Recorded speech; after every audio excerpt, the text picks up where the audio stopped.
네, 아기스의 군대가 수넴 지역까지 지금 밀고 들어온 상황이고요. 그리고 아마 다윗이 그들과 합류했다는 소문도 사울이 들었을지 모르겠습니다. 그리고 그동안 이 사울은 다윗을 추격한다고 그 군사력도 많이 약화되었다고 볼 수가 있는데요. 이러한 모든 점을 감안했을 때 사울은 지금 이 블레셋과의 다가올 전투가 자신의 마지막이 아닐까라는 것을 직감했던 것 같습니다. 그래서 평소에는 여호와의 뜻에 관심이 없었더니 사울 왕이 이번에는 블레셋과의 전쟁을 앞두고는 굉장히 열심히 여호와의 뜻을 찾고 구했던 것을 보여주고 있습니다. 하지만 하나님께서는 이 사울 왕에게 여전히 침묵하셨고 그 어떤 응답도 주시지를 않았습니다. 하나님께서 응답하지 않는 것을 가리켜서 오늘 본문 전 6절에 보시면 여호와께서 꿈으로도 우림으로도 선지자로도 그에게 대답하지 아니했다라고 이렇게 기록을 하고 있죠. 하나님이 그냥 응답하지 않았다 이렇게 쉽게 기록한 것이 아니고요. 하나님께서 사무엘서의 저자는 이 응답의 채널을 세 가지를 들고 있습니다. 꿈과 우림과 선지자라고 하면서 이 세 가지 채널에서 다 하나님께서 응답하지 않았음을 강조하고 있는 거죠. 이것은 이 사울이 블레셋과의 전쟁을 앞두고 뭔가 하나님의 응답을 받기 위해서 나름대로 열심히 노력했다는 것을 암시하고 있는 부분입니다. 그런데 여러분, 왜 하나님께서 이 사울에게 응답하지 않은 것입니까? 우리가 지금까지 사무엘서를 충실히 읽어온 독자라고 한다면 누구나 하나님께서 사울에게 응답하지 않은 이유를 다 알고 있습니다. 그것은 하나님께서 사울을 이미 떠났기 때문에 그렇죠. 사울 왕은 회개 없이, 즉 하나님의 말씀을 듣고자 하는 그런 마음과 자세가 없이 오직 자기 자신만을 위해서 하나님을 이용하려고 들었기 때문에 하나님은 이 사울에게 더 이상 응답하고 하지 않았고 응답하고 싶지도 않았던 것입니다. 만일 그에게 여호와 하나님의 말씀을 귀히 여기고 하나님을 경외하는 마음이 있었다고 한다면 도주한 다윗을 도왔다는 명분으로 노베의 여호와의 사람들을 다 몰살시켰던 그런 악한 일을 행하지 않았겠지요. 이렇게 자신의 동기와 마음을 뉘우치지도 않으면서, 즉 회개하는 마음이 없으면서 하나님께 뭔가를 구하려고 아무리 애써봤자 하나님은 이 죄가 가득한 사울에게 결코 어떤 응답이나 말씀을 하실 수가 없다는 것입니다. 또한 응답하고 싶지도 않았을 것입니다. 여러분, 그렇습니다. 하나님의 응답을 받으려면, 하나님과의 소통을 원한다면 철저한 회개와 더불어 먼저 하나님 앞에 우리 자신의 모습을 돌아보아야 하는 것이 필요한 거죠. 하나님의 응답이 없으니까 이제 이 사울 왕은 자신의 본연의 모습이 다시 나오기 시작합니다. 자기를 위해서 신접한 여인을 찾도록 명령하지요. 그리고 오늘 본문은 이 엔돌의 신접한 여인을 통해서 죽은 사무엘의 영혼을 불러 올리는 장면을 우리가 함께 읽었습니다. 초혼술이라고 그러지요. 신명기 18장 11절에 보시면 신접한 자나 무당, 이 초혼하는 자들은 다 죽이라, 그렇게 말씀을 할 정도로 하나님은 가정이 여긴다라고 우리는 이것을 알 수 있는데요.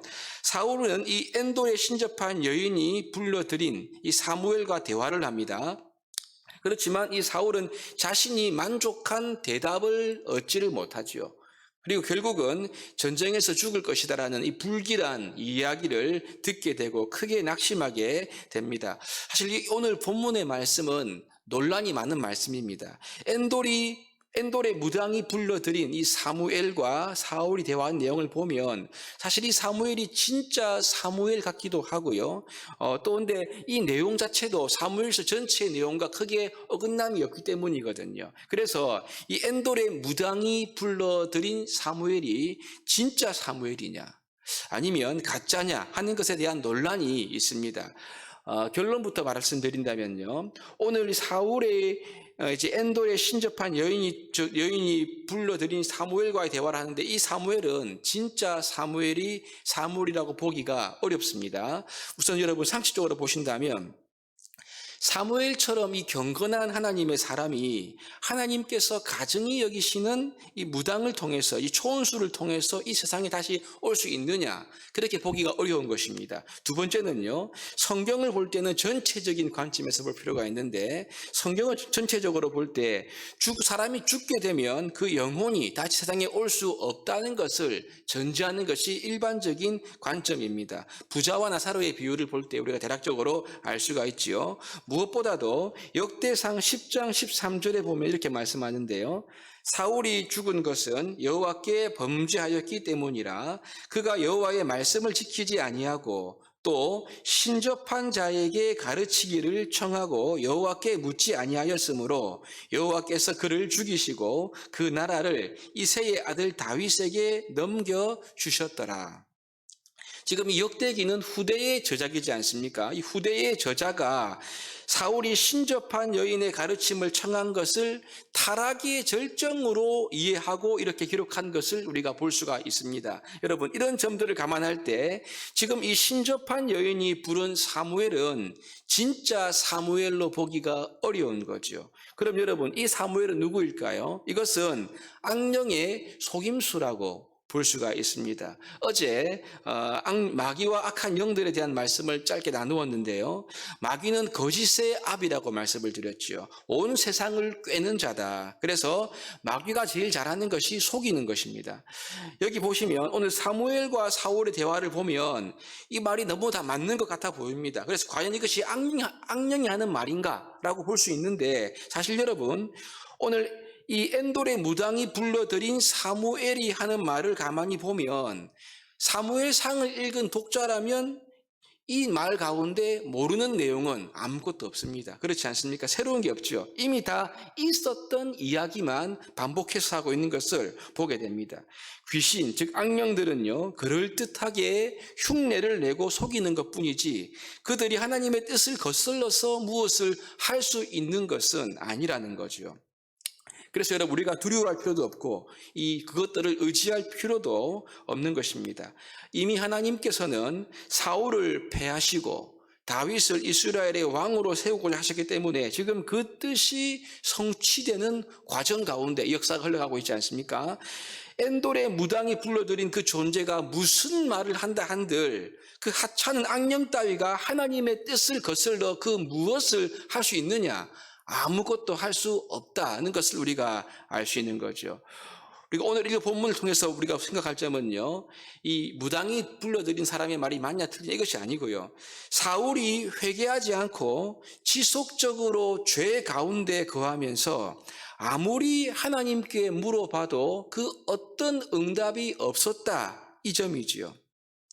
우리 역시 여러분, 형식적으로 신앙생활을 하면서 하나님의 은혜를 구한다 해도 우리가 만약 회개하지 않고 계속적으로 죄의 자리에 우리가 거한다고 한다면 우리가 이것은 여러분, 하나님을 우상 숭배하듯 섬기는 것과 다름이 없는 것입니다. 그 결과는 오늘 자신을 위해 신접한 여인에게 갔던 사울처럼 우리도 결국 하나님을 우상 숭배하듯 회개치 않고 죄 가운데 거하면서 하나님을 섬긴다고 한다면 우리 역시 하나님이 가증히 여기는 길로 갈 수밖에 없다. 이 점을 우리가 기억해야 하는 거지요. 처음에 했던 작은 불순종, 작은 죄가 지금 점점점 커지더니 눈덩이처럼 커져가지고요, 결국은 귀신에게 도움을 청하는 이런 가증한 자리까지 가는 것을, 즉 타락의 정점을 찍는 사울 왕의 모습을 우리가 보는 것입니다. 여러분, 우리의 삶의 작은 죄악과 불순종이 이렇게 큰 죄와 이어질 수 있다, 이 사실을 우리가 항상 마음에 새기고 경각심을 가질 필요가 있는 거죠. 하나님과의 소통이 안 될 때, 하나님의 음성이 잘 들리지 않을 때 자의적인 방법으로 하나님을 조종하려고 하는 것이 아니고요, 하나님 앞에서 자신을 철저히 돌아보고 나를 하나님의 뜻에 맞추어 가는 이것이 필요하지요. 이것이 바로 회개인 것입니다. 오직 회개만이 닫힌 하늘 문을 열 수 있게 하는 유일한 길임을 우리가 믿어야 할 것입니다. 그래서 속히 회개하고 나를 주님께 맞추어 나아갈 때 은혜의 문이 열어질 수가 있는 것입니다. 하지만 반면에 우리가 회개하지 않고 계속 죄악의 길을 고집하면 결국은 더 큰 악의 길로 갈 수밖에 없다. 우리 그런 약한 자들이거든요. 이것을 기억하면서 나의 연약함을 고백하고 오늘 바로 이 시점에서 이 자리에서 하나님 앞에 자기 자신을 깊이 돌아보고 은혜를 사모하고 아버지 앞에 겸손하게 나갈 수 있기를 바랍니다. 그리해서 죄악으로 말미암아 완고해지는 것이 아니라 하나님의 은혜 속에서 쓰임받는 저와 여러분 될 수 있기를 주의 이름으로 축복합니다.